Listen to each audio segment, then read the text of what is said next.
Tadi kalau pertanyaannya lah ketahanan energi, kita idealnya memang meningkatkan produksi minyak terutama ya, karena harganya yang membaik begitu. Dengan demikian kita bisa memanfaatkan konteks positif dari kenaikan harga. Tadi kan sudah disebut ya banyak negatifnya karena subsidi akan meningkat dan sebagainya. Salah satu yang positif adalah akan baik untuk industri hulu. Sayangnya memang produksi kita itu terus menurun setiap tahunnya dan sekarang pada kondisi yang juga menurun menjadi sekitar hanya 700.000 barel per hari saja, padahal kebutuhannya hampir 1 juta barel untuk memenuhi kapasitas kilang. Jadi kita mengimpor cukup besar itu ya secara net. Apalagi kalau dari sisi volume sebenarnya, karena sebagian dari minyak mentah kita juga ada yang diekspor dan juga mungkin tidak cocok dengan kilang kita, sehingga volume yang diimpor itu menjadi lebih besar lagi. Konteks di hulu itu kan bagaimana para pemain gitu ya, terutama dari yang asing maupun juga nasional, itu merasa nyaman apa tidak dengan kondisi iklim investasinya.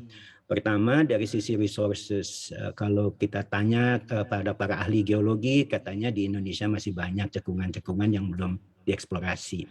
Artinya kalau keinginannya adalah meningkatkan produksi, tentunya harus dibuatlah kondisi sedemikian rupa sehingga orang yang mau mengeksplorasi itu akan datang ke Indonesia. Kalau hal itu bisa terjadi dengan baik di negara tetangga, misalnya Malaysia, yang tentunya luasannya jauh lebih kecil dibanding kita, kok di kita nggak bisa gitu ya kan. Sebenarnya itu pertanyaan untuk kita sendiri, bagaimana caranya kita bisa membuat para investor itu nyaman. Jadi kalau indikasi seperti yang Mbak Anneke bilang, beberapa pemain besar terutama yang bonafit itu meninggalkan Indonesia, itu bukan cerita yang baik gitu ya, itu cerita yang kurang baik. Tapi saya yakin Pak Dirjen, Pak Tutuka dengan jajarannya sudah berusaha sangat keras untuk memberikan berbagai insentif sehingga hal tersebut bisa kita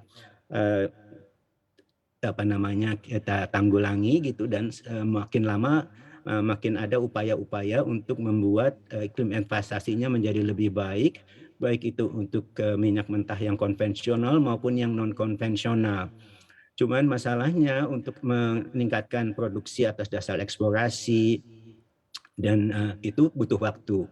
Mungkin dari tempat darinya Pak Dirjen itu juga sudah akan mencoba dengan harga yang tinggi ini kembali menggeliatkan atau meningkatkan proses EOR, Enhanced Oil Recovery, di mana meningkatkan produksi dari existing resources atau cadangan-cadangan yang ada. Dengan demikian produksi itu kemungkinan bisa dicoba ditingkatkan dalam waktu yang relatif lebih singkat dibandingkan menunggu hasil dari eksplorasi. Demikian Mbak Anneke. Baik, kalau berdasarkan tanggapan Anda begitu ya Pak Widiawan, kira-kira insentif apa yang mungkin dari pemerintah bisa ditingkatkan lagi untuk bisa semakin menarik investor? Kalau menurut saya kan sebenarnya kita harus dengarkan apa yang dimintakan begitu ya, dan sekarang menurut saya Kementerian SDM sudah sangat proaktif untuk berbicara langsung dengan para pemain ini, dengan pelaku baik yang domestik, Pertamina, Medco, IMP dan sebagainya, dan juga dengan yang pelaku asing yang masih cukup banyak dan sangat berperan di Indonesia.